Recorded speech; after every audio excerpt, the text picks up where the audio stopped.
Alam nyo kasi guys, practice driving ako everyday. Nag-book ako ng practice driving. Tapos bigyan nila ako ng book para pag nag-drive na is alam na kung anong gagawin. Ready na. Right? Right? Right? Morning guys. So today, ayos tayo ng konti kasi punta tayo ng Salapia. Charge muna pala kita.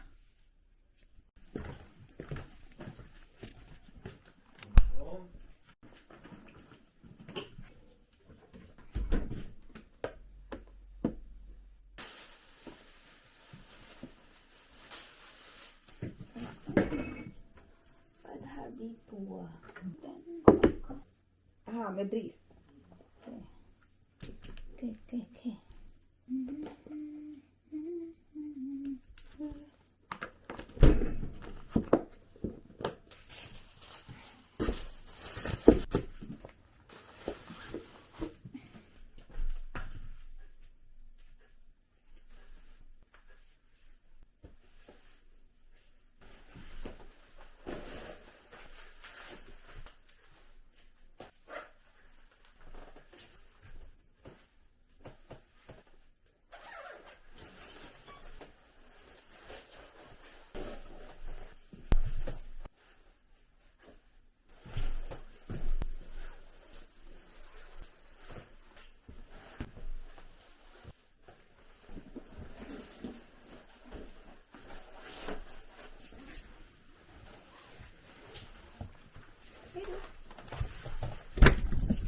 Uy.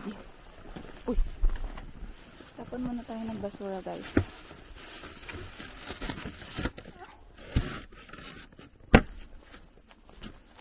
Medyo warm tayo today. Daming snow kasi nag-snow na naman. Magdamag for sure. Snow na naman, magdamag for sure. Ngayon, punta na naman tayo ng city kasi punta tayo ng Salapteo. Kasi meron tayong practice driving. I think wala pang naglilinis ng daan dito kasi yung snow, makikita natin. Umaano pa sa paa. So, medyo recent na to. Siguro magdamag mag-snow. Tapos wala pa yung nagtrabaho na yung para itabi yung snow. Ano pa tawag doon? Skota sa Swedish. Ayan na nga guys, finally naalala ko nang dalhin yung ulan kasi 3 araw ko na ngayon na nagpa-practice driving guys. Tapos palagi kong nakakalimutan yung unan. Magamit ako ng unan kasi nga ang liit-liit ko, 'di ba? So ang hirap-hirap makita yung daan kapag nakaupo ka sa driver's seat. Wala, maliit talaga ako guys. So yun, finally naalala ko nang dalhin yung unan. Shit, yung aking salamin pala. Teka nga, I hope. Ito naman ata siya nilabas kahapon sa bag. So, I think nandun lang siya. Kaya sobrang snowy today guys. Walang araw, hindi sumikat yung araw today. Pero okay lang, tuloy ang life. Life in the north of Sweden. Tuloy ang buhay. Kaya sobrang ano niya.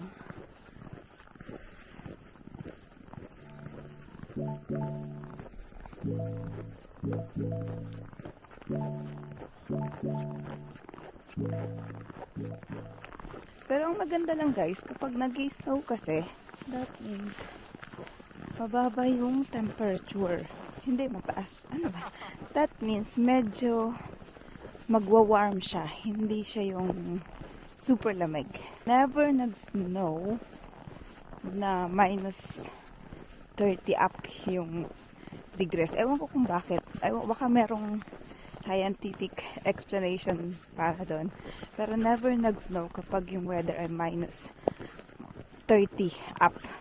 Palagi yan nag-snow kapag mga minus 10 pababa, I think. O kaya plus weather, yung 0, 1, 2, 3, 4. Yan. Lagi nag-snow. Nakakainis yung dala ko guys. Bumababa siya sa balikat ko. Balot na balot.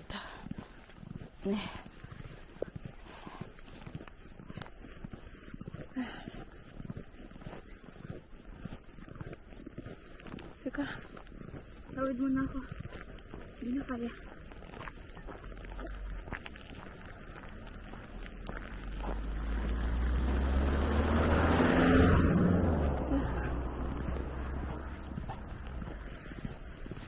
Tararatat. Lapit na tayo sa bus station. Ako lang ang pupunta ng bayan today. Walang tao.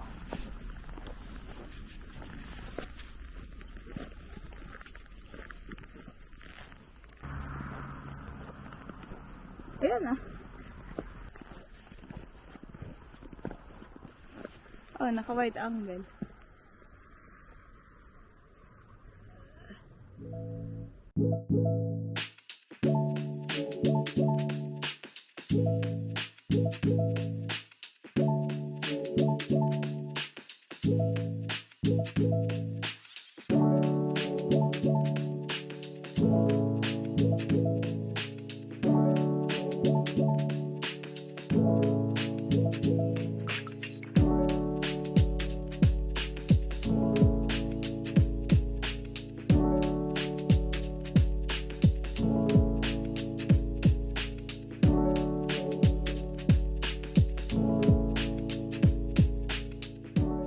So cold outside.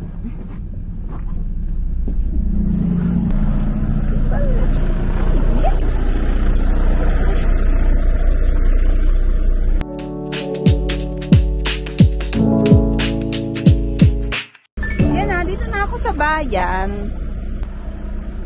Bayan na ako. Ay, wala nga pala yung cellphone. Ito na, ayan. Snowy day today. Magdadrive pa naman ako.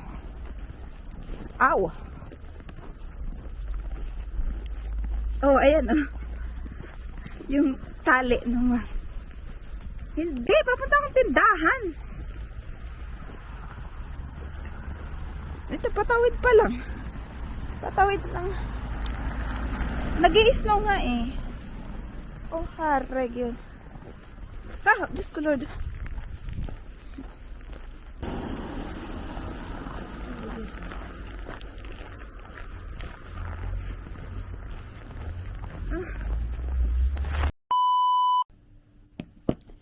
So ngayon guys, nakapasok na ako dito sa tindahan namin sa city. Meron kasi kaming maliit na tindahan dito, pero sobrang liit lang ito. Para lang siyang ginagawa naming tambakan ng mga products kapag dumadayo kami, tapos tapos ng dayo, dito namin ulit tinatambak yung mga products. Tapos ngayon, nag-iintay ako ng call time para dun sa aming driving lessons kasi nag-enroll ako ng driving lessons ulit.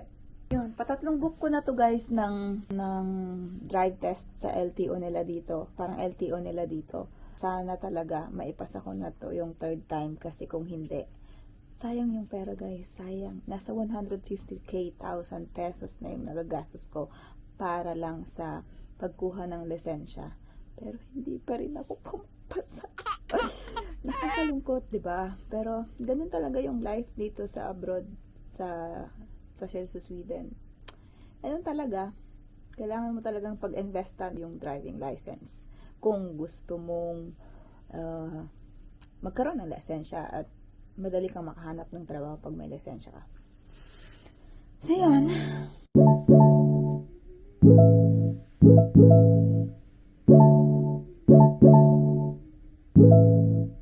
Hindi ako magdadala ng anything. Iiwanan ko yung bag ko dito. Ang dadalhin ko lang is libro at saka itong aking tsaka yung susi ko. Ito, susi ng tindahan. Hindi na ako mag-headset guys para magkarinigan kami nung magtuturo sa akin ng ano. O diba? Ito na lang guys. Palitan na ako ng guys ng shoes. Ito yung suot ko pag naglalakad. Yan. Kasi sobrang damig. Pero ngayon dahil magdadrive tayo, nagpalit tayo nitong medyo ganyan. Para madaling apakan yung mga tawag dyan, gas or brake or whatever. So ngayon guys, ready na tayo. Iniintay na lang natin. In few minutes, darating na yung magtuturo sa akin mag-drive. Kasi guys, nagpasundo ako dahil ayokong maglakad papunta dun sa kanila. Ta-ta-ta. Ito na siya guys, ito na. Ito na siya guys, ito na. Oh, Harigel.